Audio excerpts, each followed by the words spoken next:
Now, okay, good evening. As this is the reorganizational meeting for the Missisquoi Valley School District Board, I will call this meeting to order at 6:33 p.m. And our first order of business is the Pledge of Allegiance. I pledge allegiance to the flag, the United States of America, and to the republic for which it stands, one nation, under God, indivisible, with liberty and justice for all.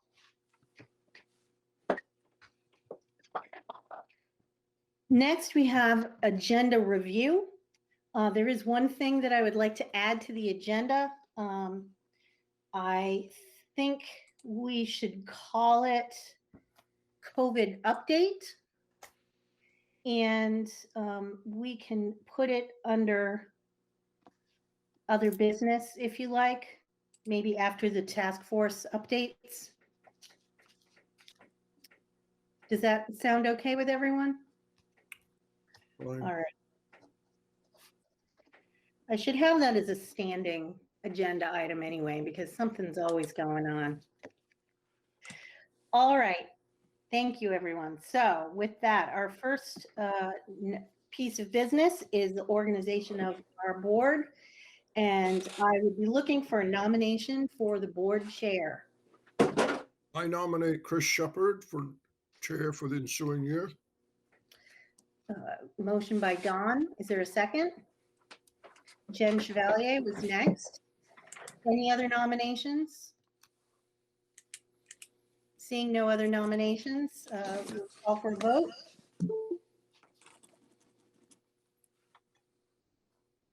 Please signify aye by raising your hand. Aye. Unmute and say no if you are against.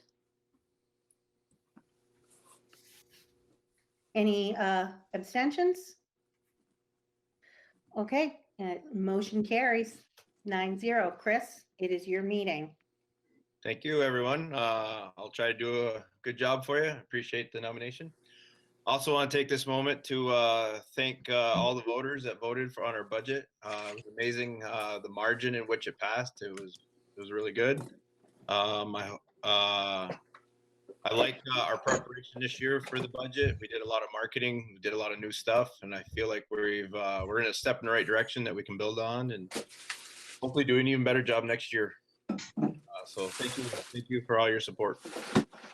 So to continue on with the organization of the board, the next nomination I would ask for is a nomination for vice chair.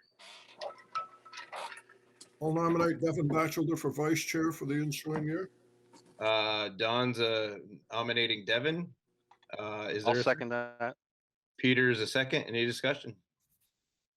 Or is there any other nominations, I should say?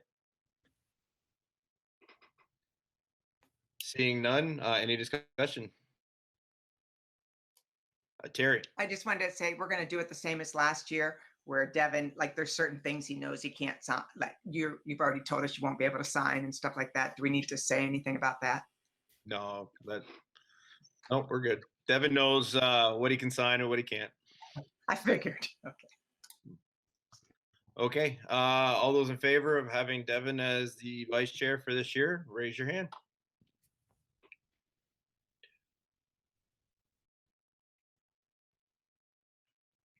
The motion carries 9-0.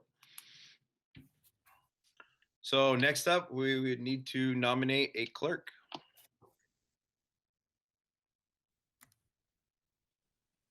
Megan was our clerk last year, so we definitely need somebody new. I nominate Peter. So we have a nomination for Peter for clerk. Is there a second? Don's a second. Any other nominations? Seeing none, all those in favor of Peter for clerk, raise your hand.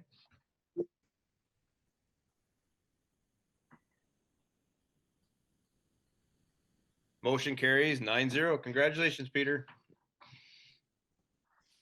Thank you. I wasn't expecting that, but appreciate your confidence. Okay, next on the agenda under meeting organization is actually the discussion of the date and time of our regular board meetings and committee structures. In the past, we've done first and third Tuesday. But we are also expanding the task force that we tried out last year to committees. So there might be even some discussion that do we need 2 meetings a month if we're having these subcommittees? Because one meeting could be our regular everybody meeting, and then the second meeting would be the committees, since we've got at least 3 committees already, and that doesn't even include negotiations, which are this year. Yeah, Chris, I don't know that everybody has been part of that conversation. I speak with the board goals committee and talk with them about how we may want to create a curriculum/board goals committee. They seem to be in favor. I will let them talk about that. Obviously, that does not mean that we wouldn't be reporting out information to the board, just as the facilities group reports information out to the board when they have something that requires board action or is important to inform the whole group. So we would be very planful about that. We do have negotiations as well. So we just tossed around the idea because it has come up occasionally that there are a lot of meetings. And so perhaps having 2 permanent committees that are scheduled monthly or as needed. There may be a time when they are not needed monthly, but I bet they will be for at least the beginning. And then 1 board meeting that may suffice. So it's up to the board to discuss. Terry. I would like to ask that we don't do it on the first or third Tuesday for the reasons that Megan brought up last time in terms of our town select board meets those nights. So if we went to, I know we're only going to do it once, but if it could be the second or the fourth Tuesday. The hard thing with the 4th Tuesdays, then we run into vacations, February, February, April, December, and November all have vacations on the 4th Tuesday. How about the second? The second, no, but we still need to schedule our second meeting of the month, whether it's a full board meeting or the task force. That's just going to make rescheduling kind of a nightmare. And then the other nights of the week of the first week, we have, I believe Franklin Select Board is Wednesday night, and then Highgates is Thursday night. So, Don, I see your hand up. Well, I guess before we go there, I want to go on record saying, I think at this time we need to keep our 2 monthly board meetings. I really do. I think going 1 a month is for working with the public and keeping on schedule. So I'd like to stay with our 2 meetings a month and then see, maybe we can spin our, depending how much time our committees need, to do something before that. But I just don't, I'm not saying we should never do that, but I don't feel we're at the point where we should abandon having 2 regular board meetings a month.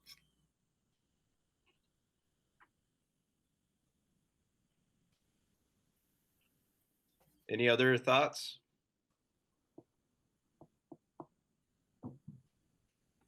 Jen? If we were to do it, if we did vote to do it 1 meeting a month, would we be able to have enough time to hear both the high school and all of Swanton, Highgate, and Franklin's principals?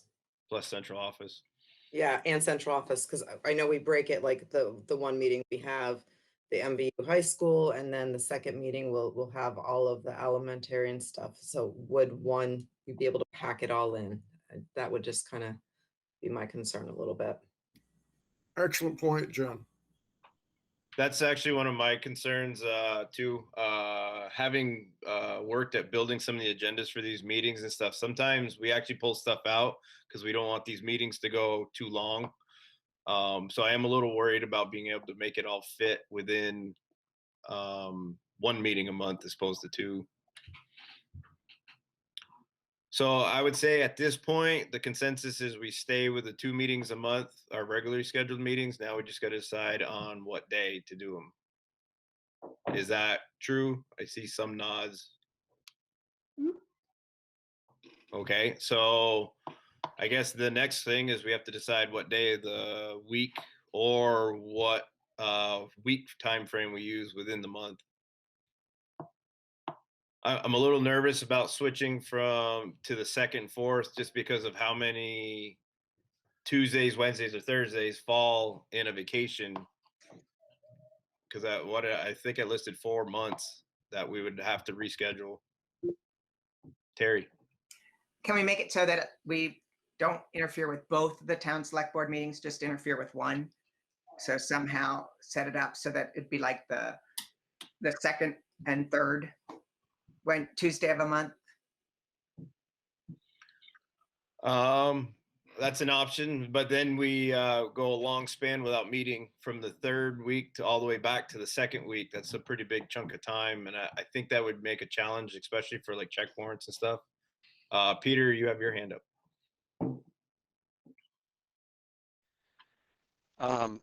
Is Mondays an option? It sounds like that's the only day that the select boards aren't meeting. It sounds like it's Tuesday, Wednesday, Thursday for select board meetings. I don't know if Actually, that's an option. Swanton Village meets on Mondays twice a month. Oh, yeah, Uh, can't win. That's going to be an issue no matter what we do because, municipalities meet every day of the week somewhere. And it really depends on how often it's a conflict. I know it's been a conflict recently, but in general, is it a conflict? And, if there's somebody who might be going to a select board meeting instead of a school board meeting because of a particular topic, would that be a problem? That's just a question. I think Mondays would be tough because there's a lot of prep for board meetings that we do Monday and Tuesday. Joanne. An idea that we might want to consider, and this was a long time ago, but some school boards had a liaison to select boards. And I know at one time, I'm trying to think if Kathleen Voy is in our audience, I believe she is. I think one time here in Swanton, there was a member who would go to select board meetings. Maybe it was informal and not planned. Right. But Joanne. Okay, sorry. Well, so right now I have a work commitment on Mondays. I work until 8 o'clock on Mondays. So March would be out for me. I don't know when these changes would happen, but is there something with alternating the day of the week? So we could do Tuesdays on one week and Thursdays on the third week, or is that just too awkward for people's schedules? That works for me. I'm not sure. And that way we're not just covering up one town's meeting. Everybody else?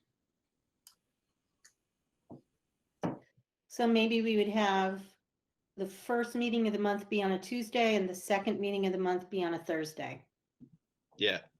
As long as it's a regular pattern, because we want the community to be able to, and we certainly publish our schedule and do that. But as long as and would you expect this to start, because we already have our schedule through the end of June, would we expect this change to happen in July? I think that would be the best way to do it, yes. So starting in July, we probably need a motion for that, or can we just? You would want a motion because if it's reflected and stated in the minutes, then that makes it a formal meeting.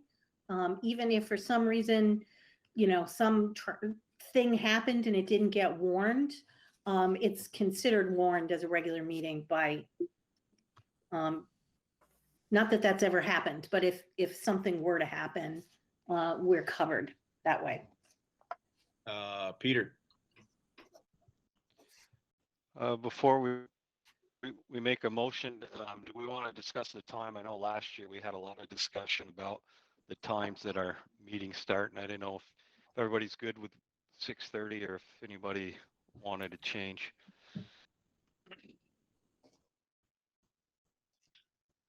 I know personally 6:30 works really well for me. Earlier would be tough. although during this virtual meetings, 6:30 is a little easier for me. It's when we actually meet in person that I have a hard time for 6:30. Devin, I saw your hand up. Yeah, I was going to really say the same thing you just did, Chris. I think I was one of the people who talked about the time quite a bit last year, and now that we're virtual, I think 6:30 is working pretty well. Okay, so at this time, I would entertain a motion to schedule our meetings per starting in July, the first Tuesday and the third Thursday, starting at 6:30. Terry's the first, Steve's the second. Any discussion? Seeing none, all those in favor of having, starting in July, having our meetings be the first Tuesday and the third Thursday, starting at 6:30 each month, raise your hand.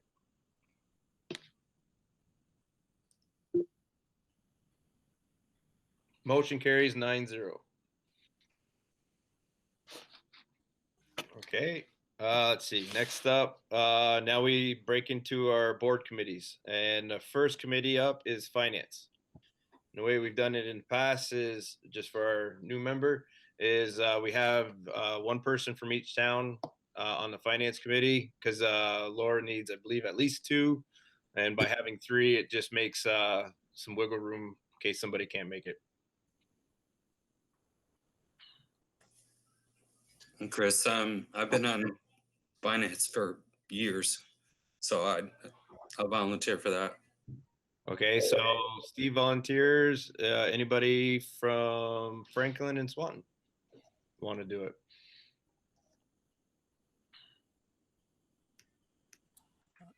I don't mind doing it again if there's no one's anxious.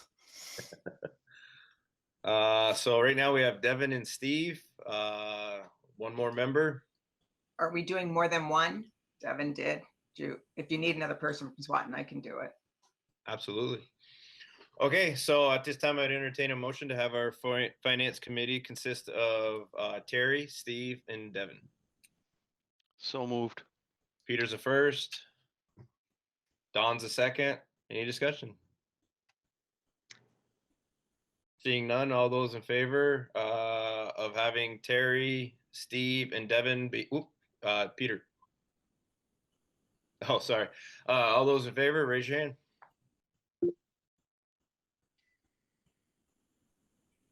Motion carries 9-0.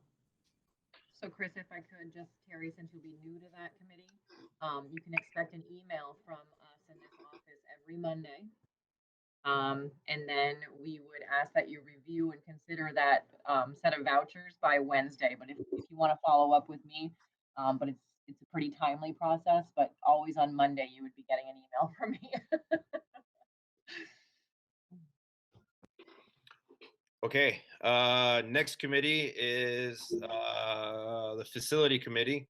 Once again, last time we happened to have it set up for one person from each town. Toby, you're Oh, muted. you're muted. Sorry, my question is, there's currently 3 committees listed on the agenda, and my interest may depend on if there's going to be more committees. The only So- other committee this year will, at some point, will have a professional negotiation committee, and that'll start Envision in. having any other committees? Huh? We don't envision having any other committees. Yes, we get the curriculum and board goals committee, right? Well, yeah, that's on the agenda though. Yeah. Oh, I see. He's asking anything other than the agenda. Yes. Yeah, no, the 3 that are on the agenda are the ones we have every year. And then the negotiations pop up per need, and then professional negotiations will be this year.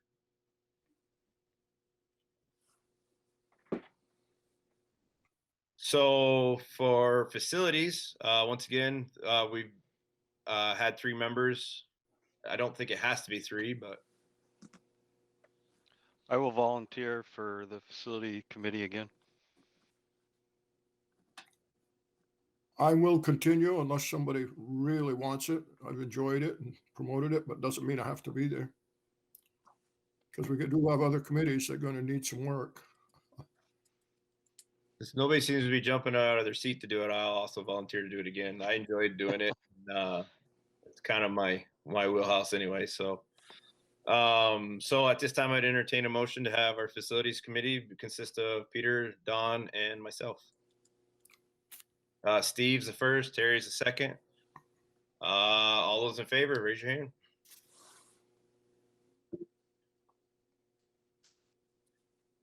Nine. Motion carries 9-0. Chris, I didn't want to influence a vote, but I do want to say to the rest of the board that I think each one of us brings different strengths to that committee. I think it's worked really well. I think we have different backgrounds. We all have the same interests. So, and if a fourth member wants to join, I don't think there's any problem with that. There's plenty of work with this new thing we're going to be working with Laura on, and all head of maintenance. There's going to be plenty to do. So if somebody has a burning desire to be on that, don't hesitate to speak up now or later on. Completely agree. So while we're on this road, we'll select another committee. And this one's going to be the curriculum/board goals committee. And I think before we had 4 or 5, not 4. So there, once again, not really a limit.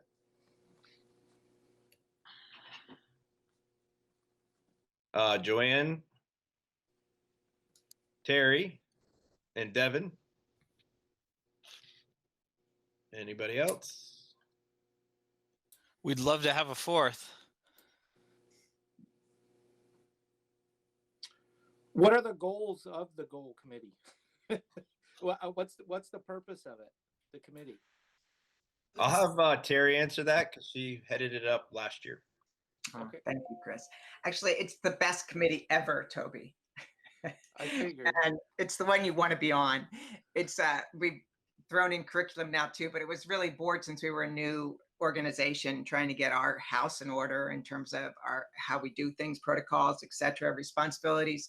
You know, it's also the superintendent evaluation process, board process, but now we're moving on to other things too in terms of community engagement and why we want the community engagement, but mostly student achievement, and really focusing on that as one of our district goals.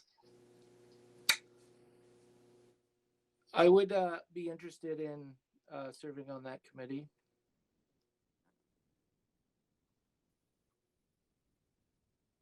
So right now, I believe Terry, Joanne, Devin, and Toby have volunteered. So that brings us our 4 members. I believe I got that right, right? No, nobody's telling me I'm wrong. So I'd entertain a motion to have Terry, Joanne, Devin, and Toby be our curriculum/board goals committee. Terry's the first, Devin's the second. Any discussion? Seeing none, all those in favor of having those 4 be our curriculum committee, raise your hand.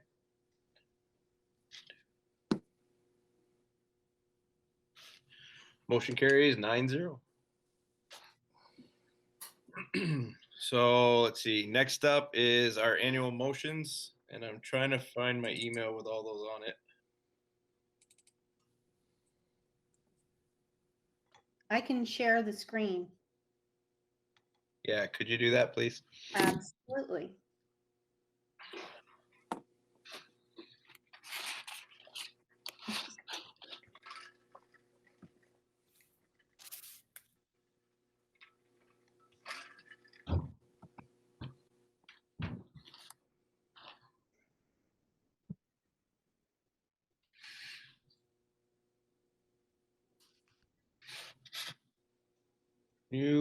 Yes, thank you. Perfect. Okay, so the first one is motion to authorize the Missisquoi Valley School District Administration to seek grants, adopt plans, administer programs in compliance with all laws, assurances, requirements, policies, and regulations, establish written agreements, and to act as the representative of the school district for all federal and state funds and collaborative agreements, including but not limited to Individuals with Disabilities Education Act, Consolidation Federal Programs Grants, Title I, 2A, Title IV, McKinney, Bento, Early Childhood Programs, EPSDT, Medicaid, 21st Century Transportation, Fresh Fruit and Vegetable, Department of Public Safety, Rise Vermont, VHI, and grants for private foundations. So I'd entertain a motion or have someone be the first for this motion. Peter's the first, Terry's the second. Any discussion? Julie, is the McKinney Vento the homeless? Yes, it is. Okay.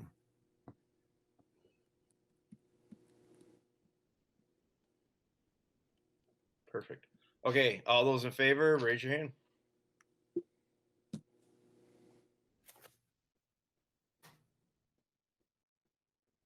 Six. Steve left, so at this point the motion carries 8-0. I mean, his screen's still there, but I don't see him. So I'll call that one 8-0, and then we'll move on to our next one, which is to authorize the board chair or vice chair, if the chair is not available, to sign professional staff contracts on behalf of the board after the recommendation of hire by the superintendent using the attached hiring process.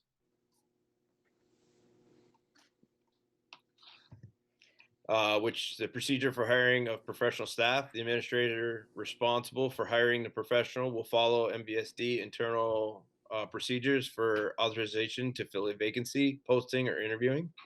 The administrator will forward a candidate to the superintendent for hire, and the superintendent will meet each new professional before recommending the candidate for hire. Upon receipt of recommendation for the superintendent, the board chair will sign a contract prepared by the Director of Human Resources, and the superintendent or HR director will prepare a document and update the board monthly on the status of all new teacher hires within the district.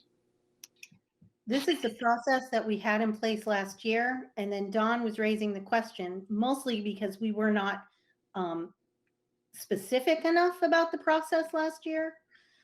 Whether this was allowable, it is allowable, especially if you explicitly make this motion at a board meeting.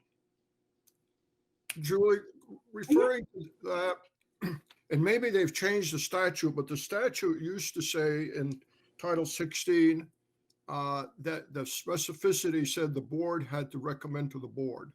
I mean, the superintendent recommended to the board. I don't know. Has that statute changed? No, the statute is still there. Many boards use a process or protocol like this, where the board is designing how they want it to be implemented. No. I would want to check out the legality of that. I mean, I'm not trying to be picky, but I am going to be picky, because if I read the statute as it existed the last time I read it, I can see, like tonight, we could take and make a motion because we're hiring people who we have. But the way the statute is written, I really think that after the bulk of them are done, when we hire someone, that needs to come to the board before a contract is signed. There needs to be action. And I could Nope. be wrong, but That's not the practice. It is, the board has to make it an explicit motion if it wants to change the process from formally approving each contract to another process. But the board is hiring the employees. It's just you're having a different process. If you want, we can make this motion at our next meeting, if you want me to come back. yeah, okay. Thank you. Okay, so at this time, we're going to table this motion until our next meeting, and we'll move on to, I believe there was another one we had to do. Yep. Too many tabs open. Oh, we got two more to do. Okay, the next one is to authorize the board chair or vice chair, if the chair is not available, to sign federal grants and other contracts as needed.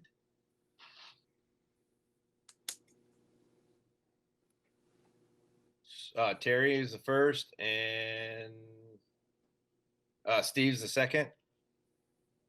Any discussion?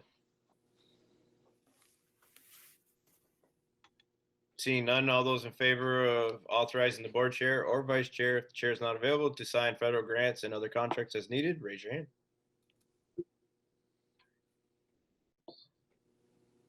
Motion carries 9-0.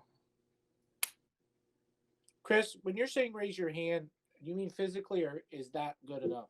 Or That's both? fine. I've been seeing you Oh, do that. okay. Yeah, that's fine. Most people just physically raise their hand, but I've been seeing you use Okay. the tab. All right. And then our last one, the Missisquoi Valley School District designates the St. Albans Messenger and the County Courier. Don't we have to pick one, or can we use both? Yeah, and we put both on there because it was brought up as a discussion, but I wanted to, before you make the motion or ask for the motion, I would like to point out that the County Courier is a bit problematic from logistical standpoint. I know the Messenger's gone down to twice a week, but they have very specific deadlines, and it is twice a week, and we're able to get our warnings and things in. The County Courier needs us to, they only print once a week, and you need to notify them a week and a half in advance of their printing, which does not always line up with our deadlines. So what we'd like to recommend for this motion is to continue to designate the messenger, but make it clear that when possible, that we would put things in the courier as well. Okay. Don has his hand raised. Thank you, Julie. And I would like to say, I'm sure the board remembers this, but I know I've been an advocate for the County Courier. I still am, but Julie's right on spot. We should have only one legal newspaper. Because if we have two and we happen to miss one, way the deadlines are sometimes, some issues of both papers, which I get, are very full. Other issues, there's plenty of room. So I appreciate Julie bringing that forward. I had talked briefly with Pierrette a week or so ago when I'd seen this and said, and she agreed to, we can use the County Courier, but the legal one should be the messenger. Thank you.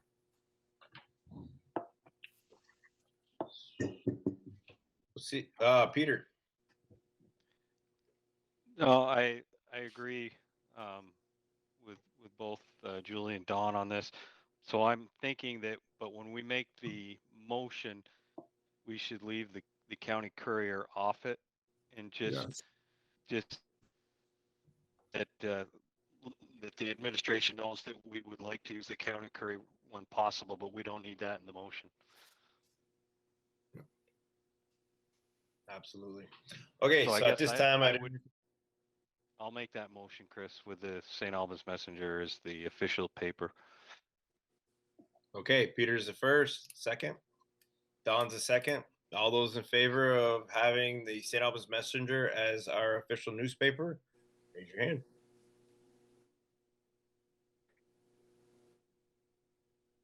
Motion carries 9-0. Okay. I believe we're done all the housekeeping portion. So at this time, I'd like to welcome Toby back to the board.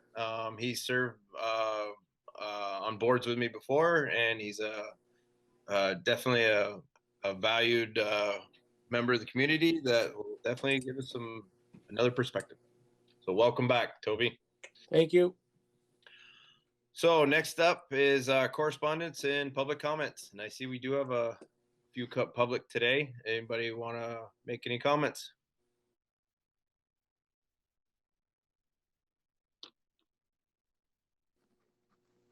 Well, it says Gordon Winters, but that's definitely not I'm here. He's here too. Oh, there you go. Hi, I'm Debbie Winters, and I'm the co-chair of the Swanton Enhancement Project. And the Swanton Enhancement Project is a group of stakeholders that includes the village and the town, and a number of other civic organizations that are working to make Swanton a place where people want to live, work, learn, and play. MVSD is a member of SEP, and Terry O'Shea is our representative. And we wanted to speak today. I know Terry's talking a little bit later about the MVSD board potentially writing a letter of support for delaying the sale of the 4th Street property. And I don't know how much Terry has told you. The 4th Street property is a 1.2 acre parcel that used to be the town garage of Swanton. It's located right across from Swanton Elementary, right across 4th Street. The town has proposed to sell that to a private developer to develop 9 apartment units. SEP has taken the lead in asking the town to delay the sale so that we can bring community stakeholders together to discuss whether that's the right use for that parcel or whether there's a community use that would provide more long-term economic impact. We were hoping that MVSD might be willing to write a letter supporting the delay of that sale. Obviously, if it is delayed and we bring a group of stakeholders together to look at that property, MVSD it would be really important to have MVSD at the table there. We know that in the past, the school has used that as overflow parking. That's, one thing that we should look at going forward. So I just wanted to introduce myself and talk about the project and ask if MVSD would be willing to write a letter supporting the delay. Again, this is not a political letter. We're not asking the school or the school board to take any sides. SEP has not taken a side. We have not said that we don't think it should be apartments. We have not said what we believe it should be. We have only advocated for more community input, particularly because that parcel across from the school is right on our recreational corridor, which extends from our historical museum past our rec fields, past our school and its community playground, and connects into the LVRT, the Lamoille Valley Rail Trail. So we have simply advocated for more time, and we're hoping that the MVSD would be supportive of that. The select board really needs to hear from as many stakeholders as possible. We're working really hard to get as many letters as possible into their hands. So thank you. Thank you. Thank you. Any more public comments? Chris, I'd just like to say that because there's a meeting coming on the 16th of March, if the school board is going to do anything, it's critical that we make that decision tonight. This is not one of those things we can want to consider and say we'll do next meeting or next month. I think on the 16th, there'll be public giving their opinions. It's become quite a topic of discussion amongst a lot of groups. So anyway, I can wait until Terry and I have also talked, but this later in the agenda. Okay. Thank you. Hello. Hello. Go ahead. I'm Kathy Lamoille. Actually, I just did something to my screen. I'm not used to this platform and I see only me. So I apologize for that. First, I'd like to thank all of you for what you're doing on the board. I've been there years ago and I know how much time and energy it takes for this. Like the Winters, I'm here to ask MVSD to please support our request of the select board to simply delay the decision that they were about to make on the sale of the property. I sat on the select board actually when that decision was made almost a decade ago, and I supported it at that time. It seemed like the best decision. A lot has transpired in that time. As a community, we have grown, and the pressures that are on our Swanton recreation for capacity and space are worse than ever. We know that education has changed across the state and across the nation so that the classroom goes well beyond the walls of the school. out into the community and in the environment. We finally have realized, with some funding coming through the state and the federal government, that the Lamoille Valley Rail Trail, after many, many years, will be completed within the next 2 years. And in Franklin County, it will actually be completed before that 2-year phase. So the idea that this 1 acre parcel sitting right in the center of town, sitting right on the border of the school, sitting on the border of the recreation department, and sitting on the border of the Lamoille Valley Rail Trail makes that little piece of land worth a lot. And the amount of money being discussed to purchase the land from the developer is a fraction of the cost that had been agreed to and advertised for. But that's neither here nor there. I myself am not promoting anything in particular for that lot, but I think that we would be really remiss as a community and your board, since it will affect many children's lives and many families' lives in the community, to not have a full discussion about what could be. In the last few weeks in which this discussion really reared its head and stepped forward, which I'm a member as well, I have heard a ton of suggestions. We have a lot of creative people in our community, a lot of committed people in the community. I've heard everything from housing with a gym below it for public use. I've heard housing with a public cafe below it. I've heard overflow parking for the rec and for the school, a whole host of ideas. And I don't know what the right thing will be. And in the end, after it's all been discussed and vetted, I may not even agree with what's decided on. But that's not the point. The point is that it needs to be a discussion because it affects the children primarily in our community and entire families. Thank you. My name is Christine Sweeney, and I'm a resident of Swanton Town, and I've been working with Gordon and Debbie and other members on the same 4th Street issue.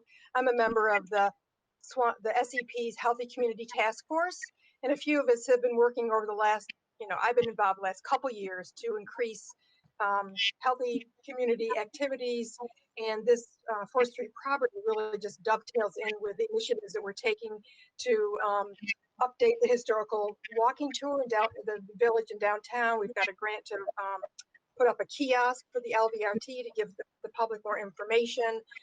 We got 2 grants from Rise Vermont last year for bike repair stations, one for the village and one for the town. So there's just a lot of momentum, and I don't want to reiterate what others have said, but just we really ask for your support for the delay, just the delay to look at it with community stakeholders. Thank you. Thank you. We'll definitely, that's on our agenda tonight, so there'll definitely be a discussion shortly. Thank you for all your input. Next on our agenda is our consent agenda, and it's approval of the meeting minutes for February 16th. So I'd entertain a motion to approve those minutes. Terry's a first. Devin's a second. Any discussion?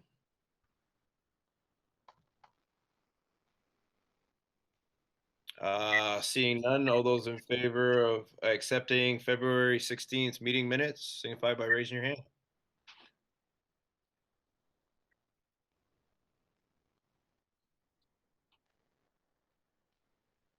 Okay, noes and abstentions. So the motion carries 8-0-1. Sorry, I had my mic off, Chris. No worries. Thank you. I figured you were going to abstain. Okay.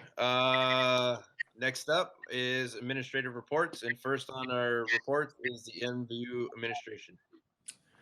And good evening, everybody. I'm pinch hitting tonight for Dan and for Jen because they're elsewhere on another virtual network.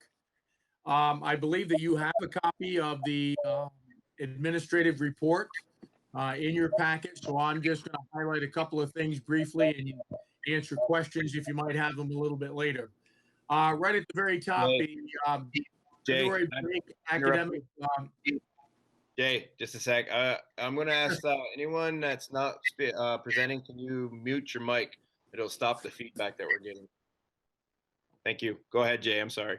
Okay, no, that's fine. I could mute mine if you'd like. So anyway, over the February break, MVU was very fortunate in cooperation with the central office to put together what we called an academic support and improvement program for students who were struggling under the new learning model that we've all been forced to work with this year. It began on February the 22nd, as you see in your notes, and continued through March 2nd, which was town meeting day. It met every morning between 8 and 12 o'clock. And as it indicated near the bottom, about 20 students attended on average each and every day. We were pleased, I would say, given the short amount of turnaround time that we had to put this thing together once we became aware of it. We were pleased enough that we think we're going to do it again during the April break. And again, the goal is to provide an opportunity for students who perhaps have been struggling either under the remote or hybrid model to get additional academic support and improvement with their classes. So that would be the one thing. On page 2, the other couple of points that I'd like to highlight for you.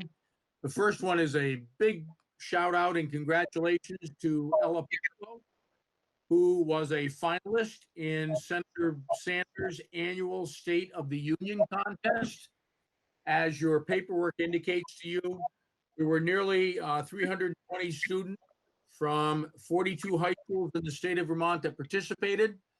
Although the winning essay came from Brattleboro Union High School, Ella was one of the top 10. And that's a pretty good piece of writing. You can finish in the top 10 out of more than 300 doing anything. So congratulations to her. And then the last thing under upcoming events, again, dealing with the world as we know it this year, Jen and Dan this evening are taking part virtually in the 6th grade registration. Normally, this would be something many of you have experienced before with your own children, where we would all gather in the Tran Theater. There'd be an overall introduction of the night, and then you would go off with the 7th grade teachers. Obviously, this year it's had to be done very differently.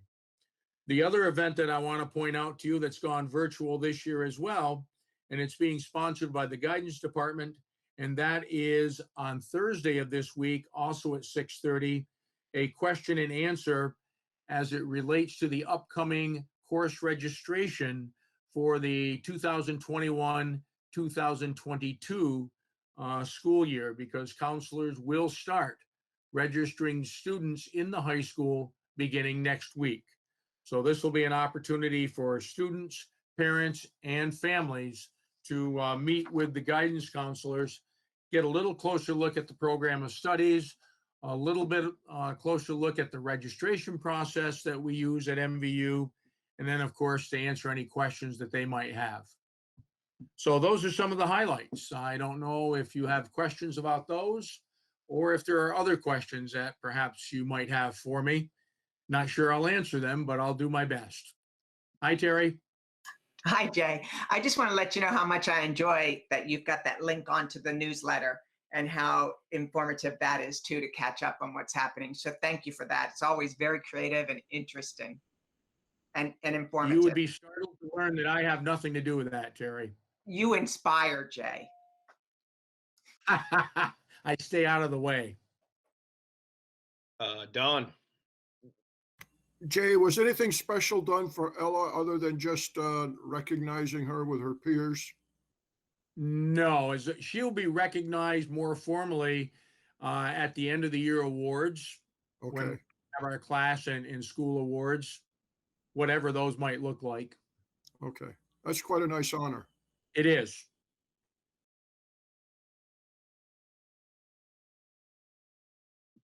Thank you very much, Jay. All right, thank you.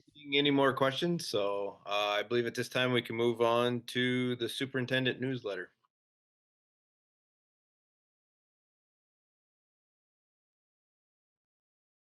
Your superintendent has to unmute herself. So I have the newsletter in the folder. If you want, I can open it up to share. That might be helpful for folks to be able to see. My portion of it is shorter this month. That has a lot to do with COVID and vaccines and other emergency things. So I'm just going to be transparent. I usually have a little bit more that I put in there, as you know. But let me put in.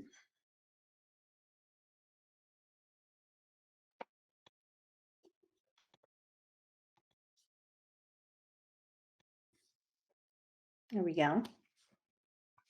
So I wanted to begin by thanking our community just wholeheartedly for passing our school budget and supporting all of our articles, including the most popular article was not spending money on postcards. I think that most people really understood that people don't even look at them.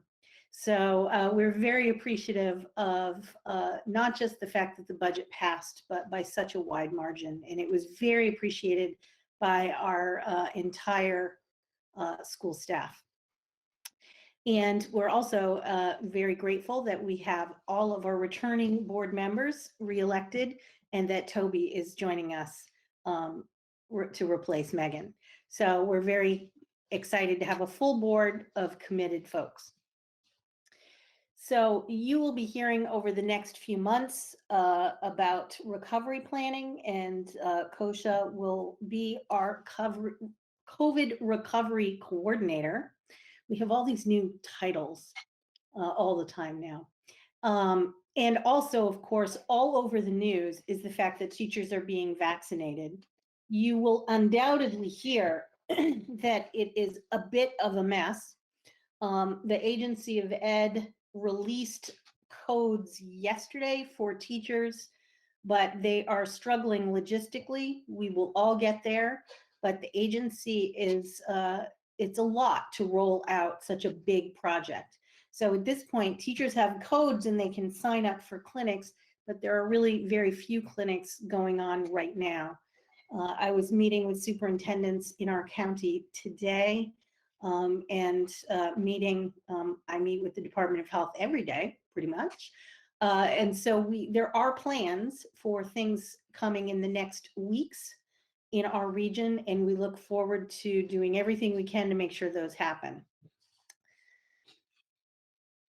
We just had a quick update. Maybe Laura wants to share this, but just wanted you to be aware that our bank, People's United Bank, is being purchased by M&T Bank Corporation. So we wanted to call your attention to that in case you see it in the news at some point. At this point, we've been told it's expected to be a very smooth process, and there's nothing at this time for the board to do, but I'm sure in the future there will be documents for signing. And lastly, I just wanted to make sure that you were attending to the VSBA legislative blog and getting those updates on the legislature. I will put one in the folder, Toby, so that you can review the latest legislative update from VSBA. And that's the part I have. I don't know, Kosha, if you want to give a quick update. Sure. So my part was a little longer this month because I tried to cover January and February. I just put some highlights of some professional development that's been going on in the district. For science and social studies, we've been very excited to start a new pilot where a couple of our high school teachers are coaching our elementary teachers in science and social studies. And so far, I've heard it's going really well. They meet after school hours, and Julie Kittel is helping them with science instruction, and Julie Curtis is helping them with social studies instruction to help them plan their units of study. So we're very excited to have that get started. Our social emotional learning team has been continuing to meet with Pat Connor, our consultant from Castle, as well as meeting on our own when she is not there. And we have really started working on a needs assessment. As Julie mentioned, we have to now start developing our recovery plan for the Agency of Ed. And there are 3 components to that recovery plan, out of which one is social emotional learning and mental health. So we feel really proud that we started this work in December of 2019 before COVID hit us. And so we already have the work being done, and we are identifying areas that we want to focus on next year in terms of supporting teachers in implementing social emotional learning in their classrooms. So I just highlighted that. We also had a webinar for parents, for all our elementary parents by Sarah Ward, who is our consultant, and she really talked to parents about those executive functioning skills, which are skills which are non-academic skills that students need in order to be successful in school. For example, how to be organized, how to manage your time, how do you transition from one activity to another activity. And we had almost 30 people participate virtually, so that was really exciting to have parents be part of that. We also started our portrait of a graduate process, and I know Terry's part of it, Julie's part of it, and we have a team of about 29 people, about 13 to 14 adults and 13 students from 6th to 12th grade. And this whole team is getting together on a monthly basis to really begin that process of creating a vision of what do we want our students to leave MVU.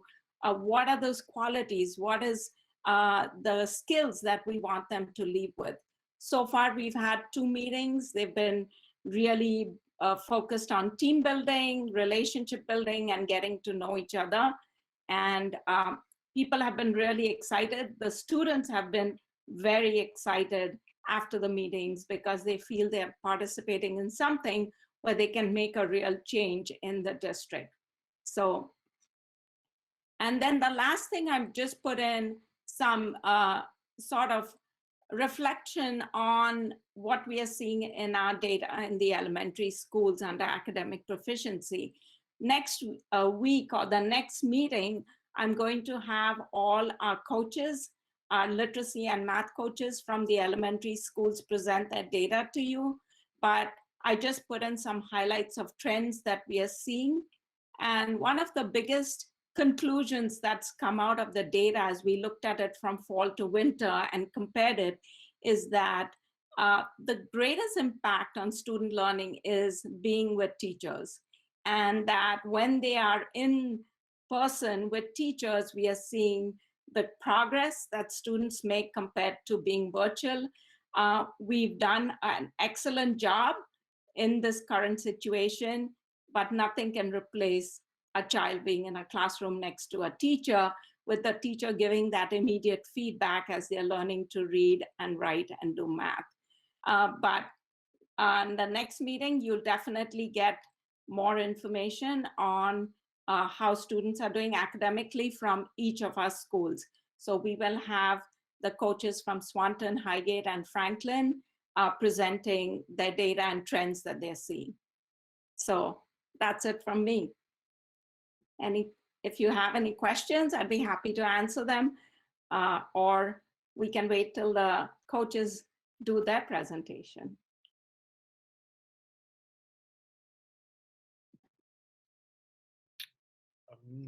I can't see everybody, but I'm not seeing any hands raised either. So thank you very much, Kosha. Very informative.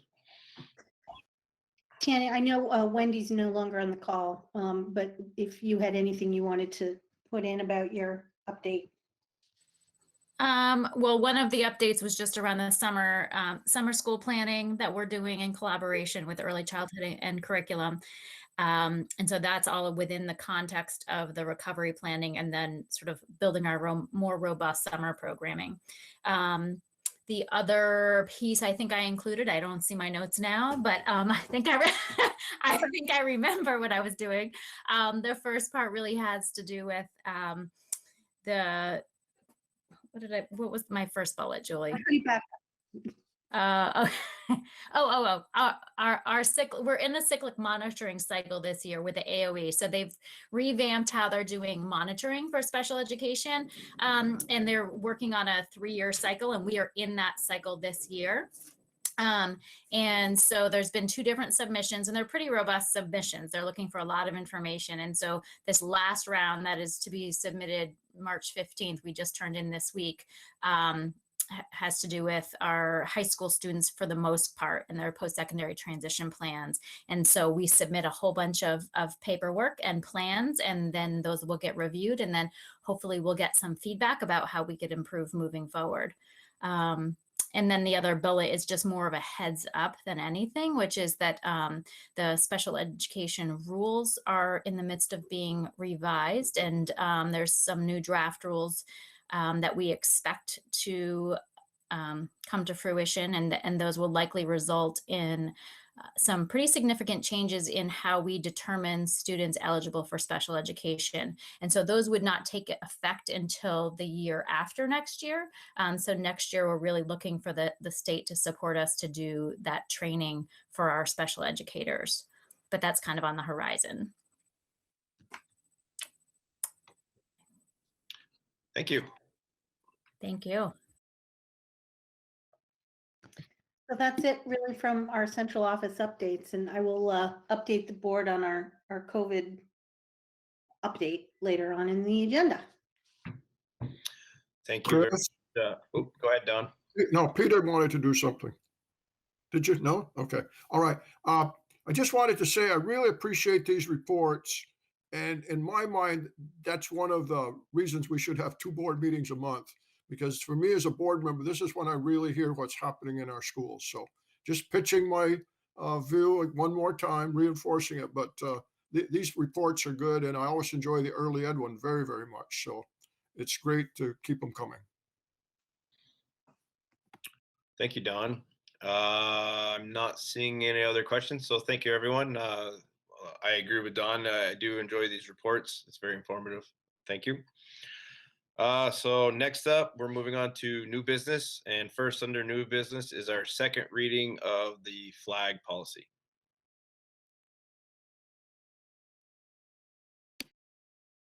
I keep muting myself so I'm not making ambient noise here. Let me pull that up.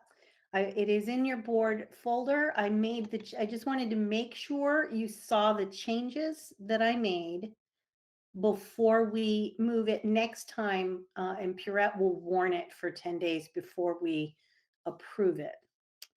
And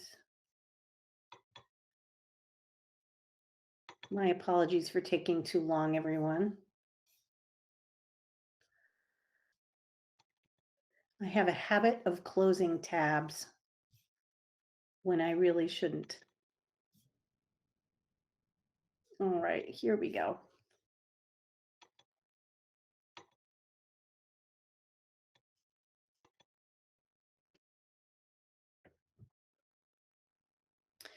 So again, as we talked about last time, we have a draft policy. This is the second reading of it, that is making it very explicit that when there are requests to add any flags to our flagpoles in any of our school buildings, that there is a specific procedure or process per policy we would want people to go through, and that we are only going to be looking at any requests coming from students, and making sure that they have support of other students in their request. And so what I did, because we discussed last time whether we should have it just refer to MVU or all the schools, that part of the process would be the specific school site and flagpole at the school being requested would be listed in the request. And we wanted to make sure that we struck that only the main flagpole at MVU would be considered. And honestly, I did put in here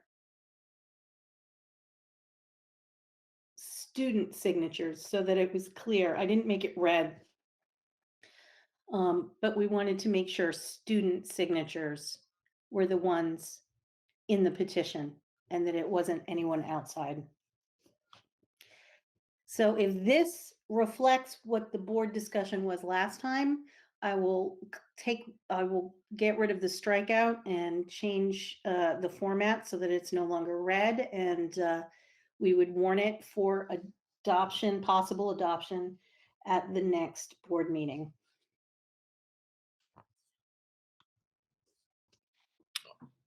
I like the changes. I'm not seeing anybody's hand. Oh, Peter's hand's raised.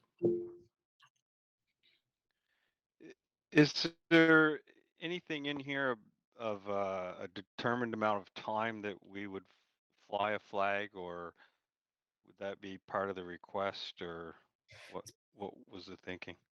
It's part of the request and the board gets to decide. So somebody could request to fly a flag all year long, and you could decide you only want it for a particular month or every once or a series of months or different weeks or different occasions. You get to make that decision. Okay, Toby has his hand raised. Yeah, the last number 12 mentions the U.S. flag code. So my only question is, and I'm wondering if the U.S. flag code already includes it. We don't. It doesn't specify. The policy currently doesn't specify the order of the flags. So what I could envision is someone, the students who bring a request to put a flag up, wanting it, let's say, for instance, right under the American flag, thereby pushing down the POW flag and the Abenaki flag. So I'm wondering if we should address that in the policy or clarify that. And I don't know what the best scenario is, but I could foresee that being a gray area. Let me see. I did just check that, the U.S. flag, the flag order is specified so that you do need to have the U.S. flag at the top, and then the Vermont state flag should want to be flown below that, and any other local or other flags would be below that. And I think that when you get below the Vermont state flag, the board gets to decide. Right. So I guess I'm wondering if the board wants this board to decide that, so future boards don't have to. I just that would be a tough position, I think, for the board if there was a request where it go in a certain order. I mean, my feeling is we have the flags that are established already, so any new one that wants to be added should go underneath. But and I don't know why we wouldn't want to put that in the policy if we have the power to do it now. But so if anybody has, if the board so wishes, I can add a sentence underneath. I would put it underneath 6 where it says excluding the national state, only one additional flag in any given period may be approved. And then we could simply add, the board will determine order of flags that are outside of the U.S. flag code or something to that effect. I think maybe what Toby's asking for is that we have a sentence here that says these flags will be placed below the permanently approved flags that are listed. So it's just kind of automatically everybody knows that if they've come to us with a request, it would be the one that goes below the permanent long-term flags. Am I hearing that right, Toby? yeah, if we wanted to do that, I just personally, I think I would be in favor of specifying in the policy. That way, if anybody read the policy, they'd know where it's going, no matter what, because the policy we were bound by, or we follow our policy. So what I've just written is, and of course I have a typo because I cannot type to save my life. Any additional flag would be flown below the currently approved flags.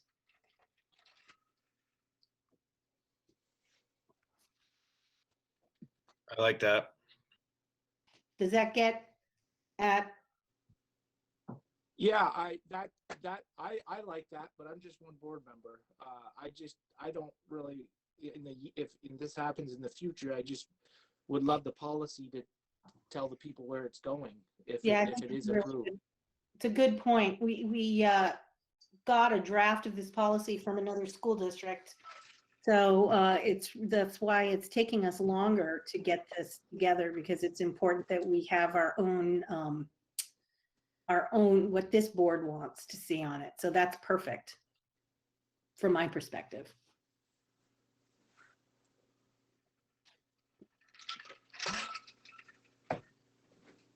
Okay, I'm not seeing any other discussion, so I believe we like the changes and we can definitely warn it for, well, the next meeting that's available 10 days out, because we haven't scheduled our next meeting yet, so. Thank you very much. Okay, so next up under new business is social emotional coordinator job description. So that's me again. I had a conversation with Don last week, I believe, and at our last board meeting, we did discuss that with Chris Palmer's retirement and the number of students currently at Highgate, we will not be replacing that position with an administrative position. I've been working with Yeshua on what he needs that's not an administrative position. And so I shared with you last time that we were working on the title, but that it would be a teacher or professional, but not an administrative position. It would be a non-union position because this person will supervise the planning room staff, what were used to be called the behavior interventionists, their student support monitors. So they would be supervising, they would answer to Yeshua. And you can see in the job description the behavioral prevention as well as response work that the position would have. But the final, all discipline, all those decisions that need to be made by an administrator would be taken care of by Yeshua. We expect to post this tomorrow. This isn't a final job description. It has to be formatted. You have to have all the HR stuff in there, whether people have to stoop and carry and sit and stand and read and write and all of those things that HR likes to put in job descriptions. But this is the essence of the responsibilities of the position. Chris, I'd just like to comment. Go ahead, Don. Yeah, I did talk with Julie. I think the concept sounds very good. And I think probably if we can pull it off without having to have another administrator at the school, that's probably a good idea, although I'm not anti-administration. But my questions, and I think Julie is aware of them and certainly will address them, but what kind of Vermont teaching license they have to have, and then walking a thin line between whether they are part of a bargaining unit or they are a professional. So I think Julie will have that when we get to the actual person, right? That's what we need to know. Oh, yeah. I mean, I think because it's social, emotional, behavioral, sometimes you get somebody as a social worker. Sometimes you get someone who is a board certified behavior analyst, or sometimes you get an educator with an educator's license. But we expect this position to be at the level of the coaches in a sense, but not a union position. It will be an exempt position because they'll be supervising multiple support staff.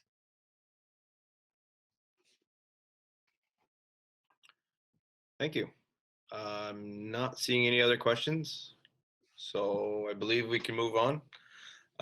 Next on our agenda is, oh, I'm sorry, no, is old business check warrants. Okay, I have the information. Can you hear me okay? Okay, good. I know it's always been an issue, but I want to thank Laura. She's my best friend for the rest of the day. But we have accounts payable right now of $846,011.35. Payroll checks are totaled at 36,124.62. Payroll disbursements, 1,666,293.84. And the payroll deductions total 548,412.91. Comes to a total of 3,096,842.72. Thank you, Steve. So at this time, I'd entertain a motion to accept check warrants as read. Devin's the first. Terry's the second. Any discussion? Seeing none, all those in favor of accepting check warrants as read, raise your hand.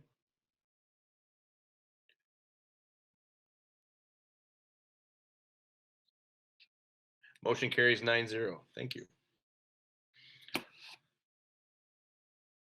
Okay, that concludes old business. Now we're on to other business. And first up is Swanton property letter. So I would say Terry would be the one to get this one started. Okay, thank you, Chris. Well, I did send an email to all of you and hopefully you had a chance to look at that letter. Since then, the situation has changed a little in terms of wording. We're not asking for support, as I'd mentioned there, to stop the sale. We're just asking for a delay, you know, and a support of that. So you've heard from the public and some of them are still here so they could answer questions for you. I just think, you know, to quote Kathy, that the educational experience of a child takes place in more than just a classroom. And I think that that warrants us saying, yes, we support the select board putting a pause on this until there's a plan, or however the wording is that we want to put it. I think it's too important not to. And I guess what I'd like to hear is what your thoughts are, if we're ready to go ahead with this, or if you have questions, or you know, whether you disagree with doing the letter. That before we start trying to persuade you, maybe we should just check in to find out where we are.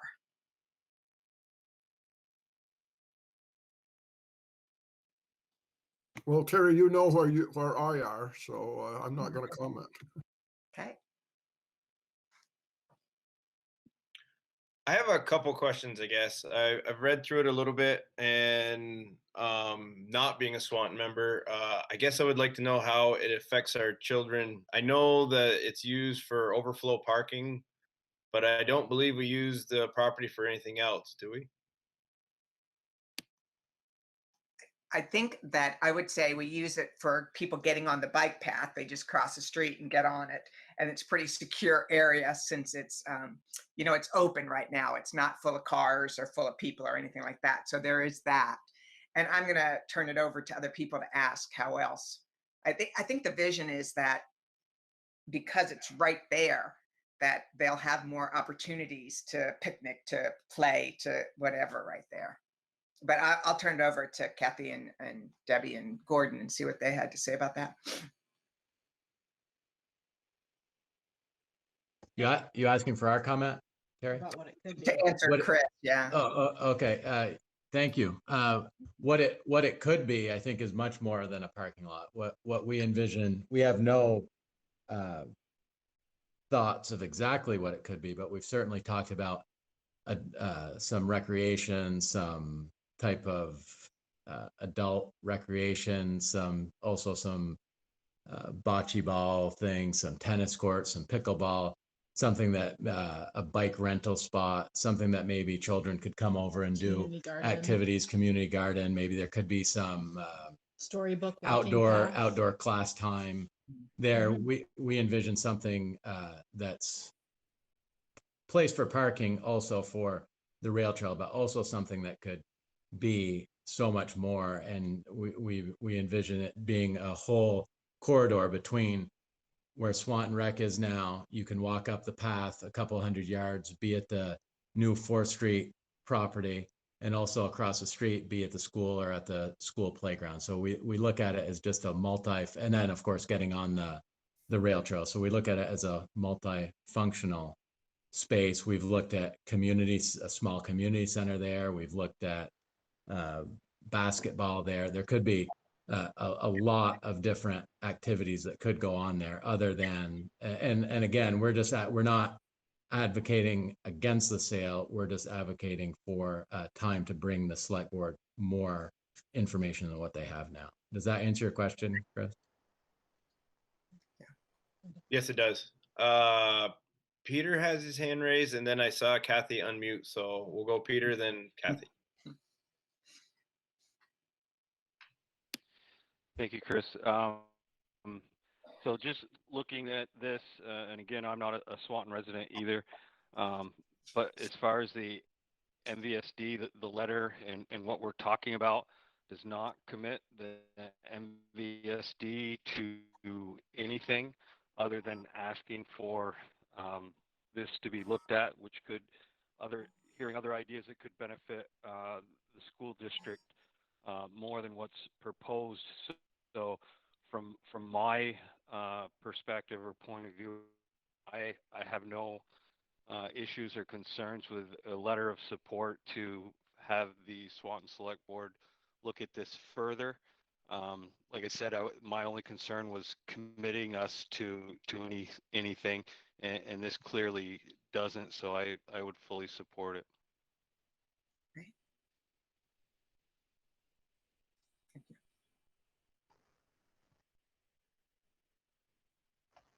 I'm all set. Gordy said it completely. So. Okay, thank you. Don. Don, you're muted.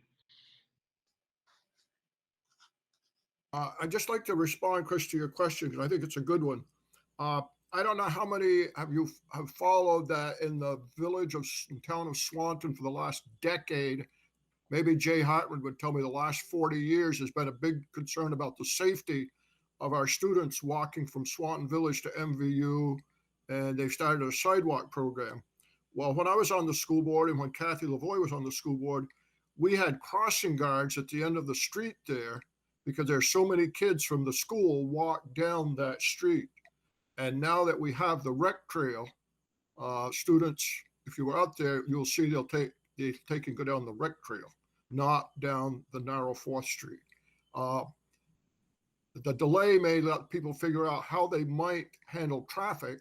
If you build 9 apartments and cars are coming and going as our children get out of school and trying to go onto the rec path, I think we're creating a hazard equal to the one we've been trying to solve for 40 years on Kids Walk to MVU. So I think there is a tie to the school when it comes to walker safety. It may not be big enough so that it changes the plan, but it certainly is big enough to support a delay until we figure that out or the other things. So, and Chris, I do think your question's a good one, but as I say, I think for the school, it does reduce a safety concern. Mm-hmm. Thank you, Don. Jen raised her hand and then Terry. I'm in support of sending the letter, definitely. The only thing is the part that you have in blue, Terry, where it says maybe this part as well. We believe the land could be a strategic part of any plan to address future growth at our elementary school. I don't know if we could leave that part out, because to me it would almost seem like we're kind of interested in purchasing it when we're just trying to support the delay of the sale. That's all. Thank you. I was going to say, yeah, things have changed now since I first wrote that. So I could see us saying something like in support of delaying while plans are, delaying, and we can be really short about it and just say, and for our interest, safety, we could say something like that. Safety, a child the education of the child takes place beyond the wall. Something, I don't know, it could be brief. I can rework it and send it out to you all, something like that. And I do appreciate it. And I appreciate your concern and questions that you had, Chris. And I appreciate, Peter, what you said. I think there's a few more people that we haven't heard from. However, I do think one of the things that I was thinking about this is, I don't think this has to do with whether you're Swanton or whether you're Franklin or whether you're Highgate. I think this has to do, I think it's a great example of us as Missisquoi Valley Supervisory District, school district, because I think it's us saying, yes, we're thinking of all our kids. And right now we have something in Swanton that looks like it could use some support. So we should be, as a organization, we should be willing to talk to Franklin Select Board, Swanton Select Board, Highgate Select Board for all of our kids. I mean, I don't see it as being us three who are from Swanton doing this. I think it should be all of us. So that's why I'm really committed to trying to understand what some of your concerns might be and to try and see if we could work that out. Kathy raised your hand. Yes, Terry, you make a great point, and that your representation goes across those communities. And beyond that, don't forget the Lamoille Valley Rail Trail is going through Highgate as an example, right? It also includes some outside of the district, Sheldon and Fairfield and so forth. But it is a regional conversation that will be had well beyond this one about this Swanton law as we decide how to best capitalize on the rail trail itself. So Terry's point, I think, is very legitimate in making sure that the conversation goes into the entire district, because it will affect the entire district. Okay, I saw Purette raise her hand, and I don't know if Jen raised her hand again or if that's from before. That's from before. Okay, so Purette. Yeah, Chris, I just wanted to, speak as a community person and just say that I totally, agree that when I heard that sale was going to perhaps go to apartment buildings, I worry about the safety of our students or anybody walking on that rail trail. I just, like they pointed out, it's only an acre of land. And we certainly, Swanton and I feel like the whole community could certainly benefit from doing something else with that land. I think that's really going to hamper the surrounding school and the kids. And I really would hope that they're going to delay the sale and really reconsider doing something like these folks that are volunteering suggest, because the opportunity is there, but it could also really hamper our kids if we don't stall this out or delay it. Thank you, Purette.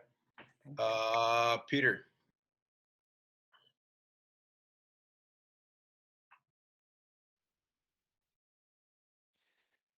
I just wanted to make a suggestion, seeing that we don't have a finalized letter to approve, and to avoid having Terry send a letter out to all the board members and take a chance of violating the open meeting law if we start corresponding back and forth. I would suggest that if Terry is going to be the one to write the letter, that we give the board chair and vice chair the authority to review and approve the letter for the board.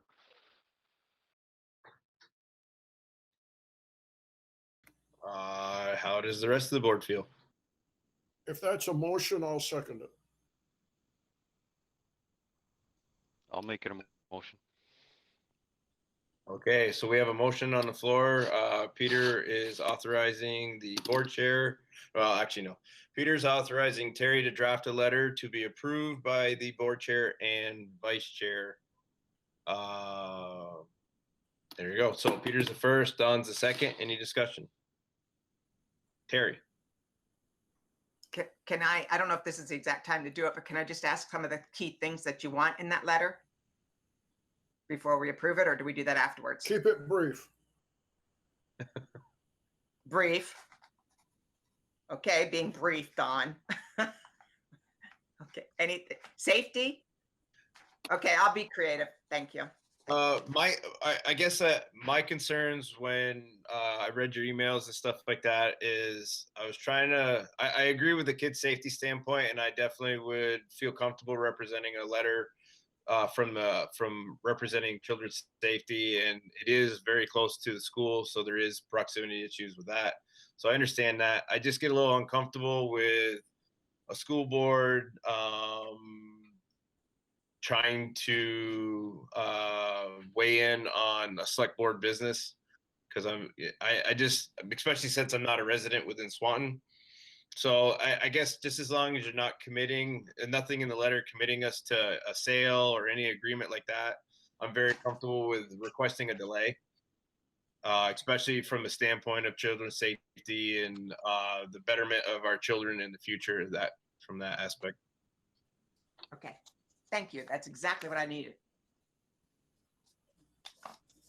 So, any further discussion on the motion on the floor?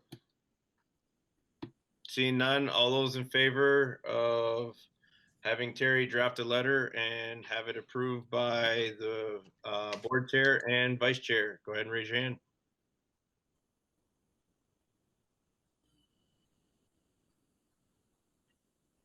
Motion carries 9-0. Thank you very much, everyone. Thank you. Thank you very much, everyone. We really appreciate your support on this. Thank you. Thank you. Thank you for coming to the board. All your information really helped me make a different decision. I had a different opinion coming in tonight. After listening to everybody's point of view, I've changed my mind. So thank you for coming. Thank you. Oh, good. Thank you. Okay. Lost my place. Next up on other business is our task force report out. First up is board goals. Thanks, Chris. I'll be taking it this time. So the board goals committee's met a couple of times since I think we've had a report out with all the budget stuff going on. And so, we kind of took the opportunity to recap the goals we'd worked on over the past year to see where we stood on all of those. Just a refresher. The first one on here was for the board to develop operating expectations and evaluate its performance annually. So our own evaluation. At the moment, Terry's got a best practice tool she's working with, and I think going to make a couple of updates to simplify the model you had gotten. So we'll be bringing a tool to the full board and hopefully conducting an evaluation of ourselves to see how we're doing and try to make what improvements we can. The second goal we had for ourselves was to develop the superintendent job description, which we completed, and to evaluate the superintendent using a goal setting process. And so that job description is completed, which we've adapted to a tool to be able to do the evaluation. And so we'll need some time on a future, not too far in the future agenda, Chris, to talk about the actual structure of that in terms of who's delivering the evaluation, how we're getting the feedback from the board members to whoever's delivering the evaluation, and just the logistics of actually conducting the evaluation, because that really is the next step to complete that. How far in the future would you like? Well, we're a year out from a goal we set for the last year. So your earliest convenience, I would say. Okay. Looking at your agendas, just whatever works. Okay. The third big one for us was to develop strategies to increase community engagement. I think we were pretty successful around the budget process this year in those videos that really were a big team effort from Laura putting together some reports that I had asked for a while back, and I know took a lot of work to kind of tease out the staffing changes and expenses by school. And I think that's what the community's been asking for since we kind of merged things, was to at least tease out what can still be teased out, even though we know we're not gonna a lot of stuff is centralized. And then all the work from the administrators and time spent, I think some board members as well, getting those videos together and getting them post on Facebook and the website. So for the next year, really what our group discussed was how to continue that engagement and to expand on it. And we started brainstorming some other opportunities, some that would kind of piggyback on existing events that are happening in the schools where the parents and community are invited in. How can we as a board get involved with those? And then separately, just some other ideas that would be brand new things, maybe run by the board, or maybe us joining up with other community organizations that we feel are important to engage with. And so the task of that goals committee coming up will be to sift through that list and identify a few priorities, maybe 3 or 4 that we want to actually go forward with for the next year. So that list would then come to the full board to kind of sign off on those items we've identified. And then we've had a lot of conversation. I'll try to keep it short here. So around district goals. So these are things that we're not necessarily doing, but we're monitoring the progress of Julie and her administrative team. And the one we spent a lot of time talking about was student achievement. And we've had some really good discussion over, around what are the indicators we want to see, from the elementary school to the middle school and to the high school.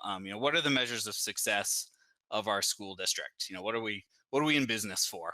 And tried to identify those key goals, and then identify some of the challenges.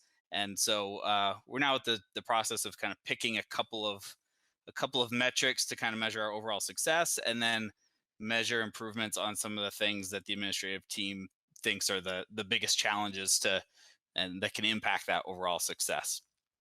So that kind of list of measures and goals and timeframes and that kind of thing will be coming to the board. I think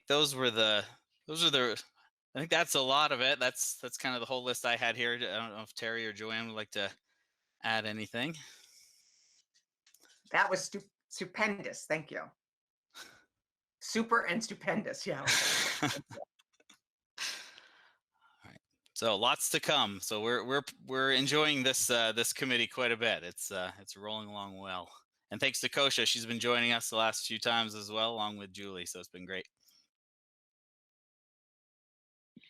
Thank you.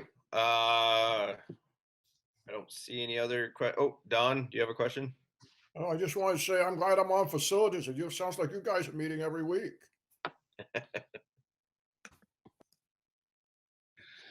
Yeah, that's a good segue. Speaking of facilities, actually, we haven't met since the last time we did a report out, which in some ways is a good thing because that means we haven't had any fires to put out or any emergency meetings needed. There will definitely be a lot of meetings coming up because the EEI assessments will be starting to come in, and we're going to have to start really looking at what we can do for summer work and stuff like that. So there'll be a lot to come. Chris, one thing. Hey, hang on, I can't hear Laura. You gotta lean in. Oh, can you hear me now? No. Sorry, my computer's been giving me some trouble. Can you hear me now? Yes. Okay. I did speak with Mike Davey today, and I was hoping we could schedule a facility meeting today, if possible. We could get something scheduled. That would be great. I do have some updates, and we're hoping to have them in the buildings again on April 1st and 2nd. I'm arranging that with facility directors. Okay. Don, what was your? Okay, so was Laura talking about maybe scheduling a meeting? Yes. Okay, because one of the things we talked about last year was after the budget is passed, we're comfortable. The maintenance people were going to come back and talk to the facilities committee about what their big projects are going to be for next. So that's what I thought we were talking about. Good. The meeting Laura wants, so I think is more of a meeting with EEI and obviously our facility directors. Not necessarily with EEI. I can provide the update, and then yes, I think it will dovetail into what Don's saying. Okay. They go together. Okay. So Peter and Don, what do you have available for a meeting? We've been meeting on Mondays quite often, right? Because before with Tuesday board meetings. Laura has a suggestion. Next Monday night? Next Monday works for me. Sooner is better than not. We have our principal interviews, but they won't be going on at 6:30, I don't imagine. I would hope not.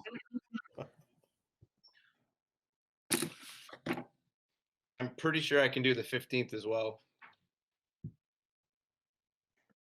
Peter can too. So 15th, we will meet 6:30. What works for you, Chris? Both. Like I said, the virtual meetings I can definitely do 6. That's no problem. Can I Peter? ask that we keep it to 6:30? I have a previous commitment during the afternoon. Is that okay if it works for you? 6:30 is fine. So facilities. 6:30 works a little better for me. Okay. So the facilities meeting will be 6:30 virtually on the 15th. Okay. I'll let the facility directors know. Thank you. Thank you. So that's it for facilities committee update. And then we have an other business. This is COVID updates. Yes, so I am going to endeavor to be non-personally identifiable. But I think many people are aware that there has been a number of cases that have affected our hockey team. And I wanted to let the board know, we've been working very closely with the Department of Health. I've had 3 meetings with them, 2 specifically with the larger team around this. We are working, we had a town hall last evening that was very well attended by families and team members. We had Alyssa Graves, our nurse at MVU and COVID coordinator for the school, and myself. And we were joined by Stacy Carpenter of the Franklin County Department of Health, Dr. Brina Holmes from the health department, and Dr. Conley, I'm not sure of her first name, who is a lead pediatric cardiologist. And they spoke very directly to families about the importance of it's not when you have a positive and you are a member of a team that is a high exertion is the word that the doctors use. It's very different than coming back to school after being positive with a mild case or a moderate case of illness and then just sitting in a classroom. So there is a protocol that needs to happen and there's medical clearance, et cetera. So all of that is very complicated. So we had a town hall so that families could hear it all together.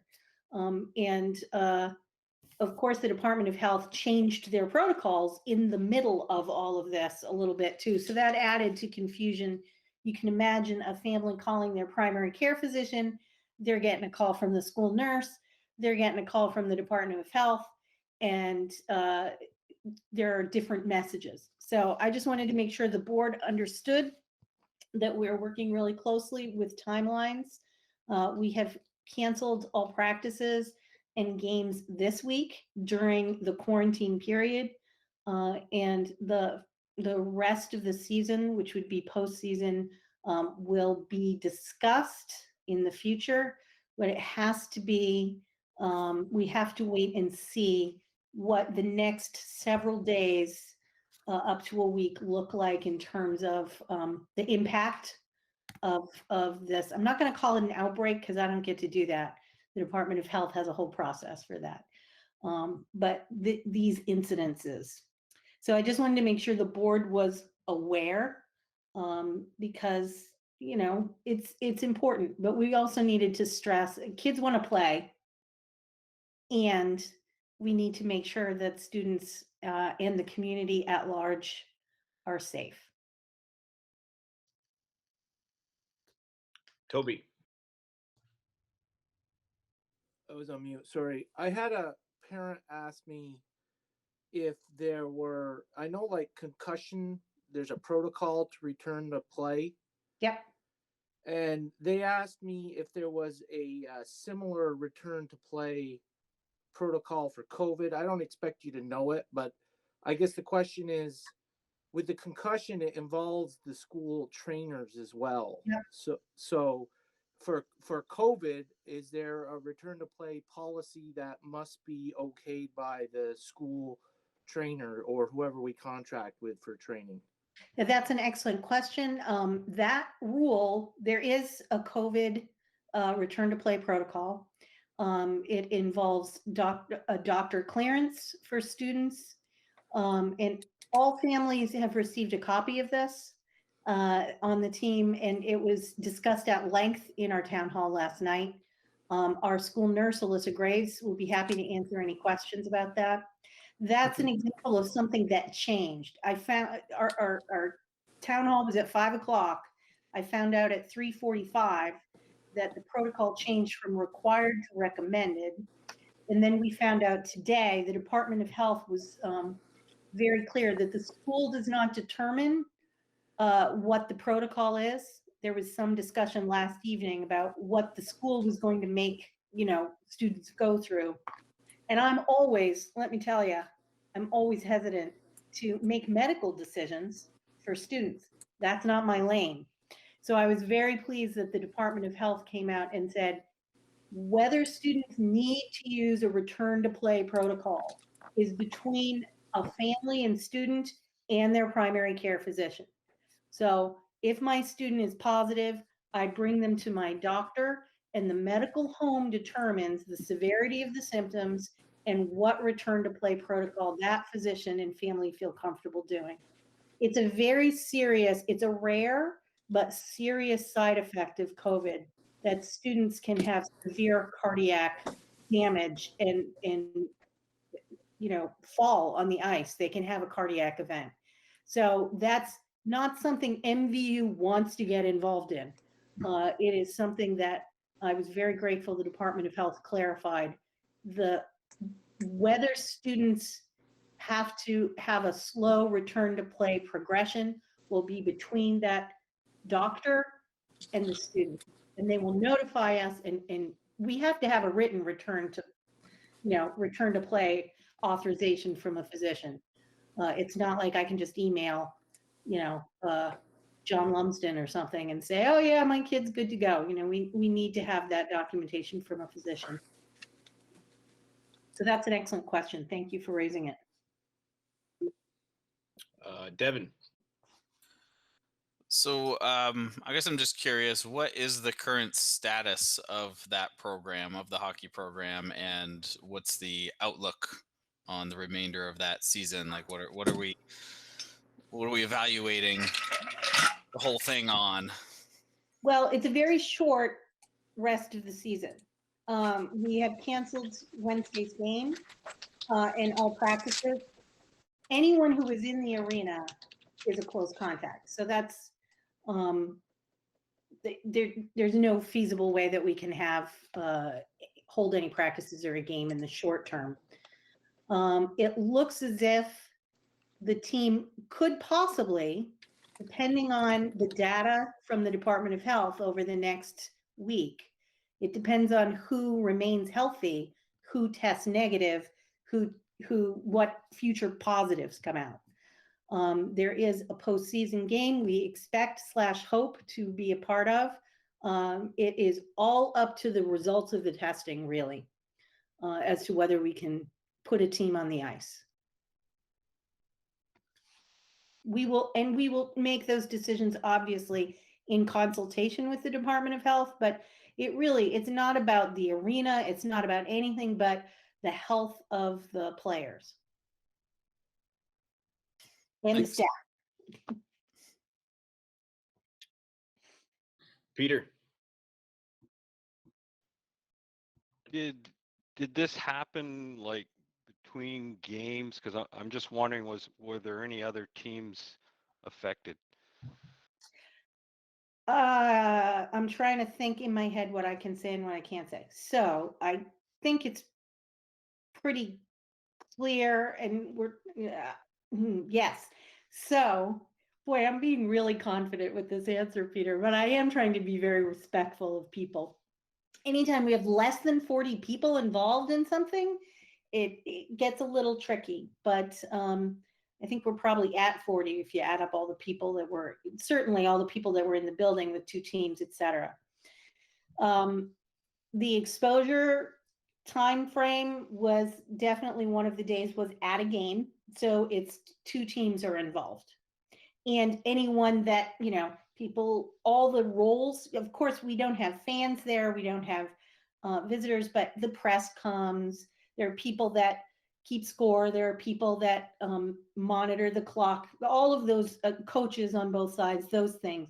So all of those folks are involved. I have no knowledge of anything with the other team. That's for them to deal with.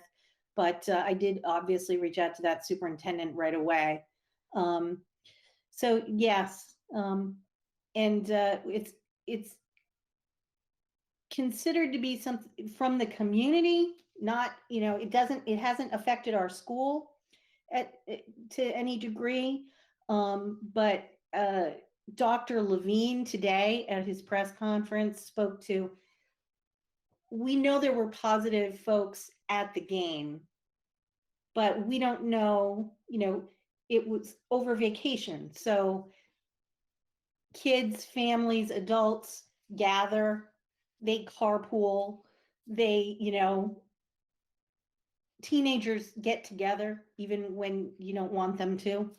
All of those kinds of things.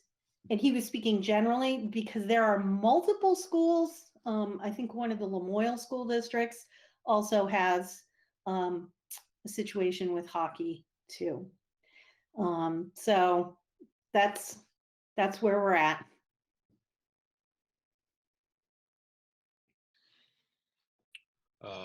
Thank you for the update.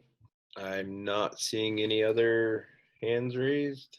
Yep, so thank you. And we can move on to actually scheduling our future meeting. We put it on the agenda as either the 16th, which would be our regularly scheduled meeting, or moving it to the 23rd because we already moved this meeting back 1 week. What's your pleasure? That was my suggestion 2 weeks ago, to go to 23rd. So I'll put it back out there and you can say yes or no. I agree with Don. Anybody else disagree? Seeing no one, our next meeting will be March 23rd at 6:30, and it'll be held virtually. We don't need a executive session, so unless somebody has something to add. Oh, Toby. Yeah, just real quick, because I'm new. If any board member had a request of the chair for something to be on the agenda, how would that? What are the mechanics of that? Do you solicit at all, or no? I don't, but if you just email me, most people, if they have something, either they mention it in a meeting like Devin did, or you email them. Yeah, okay. And typically, how much, like, in advance would you like that? We meet a week before the meetings. So typically when our meetings are on Tuesday, we meet the Tuesday before to try to get the agenda. So that weekend, over that weekend, probably. Okay, thank you. Okay. Well, and so, Toby, to be fair, Chris and I meet on Tuesday. We draft the agenda. Right. It's usually warned on Friday or Thursday night. Okay. And so there's always something that gets added. So if you contact Chris, he'll reach out to me, or if you contact me, I reach out to Chris. There's usually there's a little bit of time. Yeah, and I actually think because the previous board I was on was monthly, so now that I'm on a board meeting every 2. Oh, Toby, you're frozen. Was like a month and a half sometimes, but now it's a week and a half. Yeah. Okay. If nobody else has anything else to add, I'd entertain a motion to adjourn. Peter's the first. Steve's the second. All those in favor of adjourning at 8:27, raise your hand. Motion carries 9-0. We are adjourned. Thank you, everyone. Have a good night.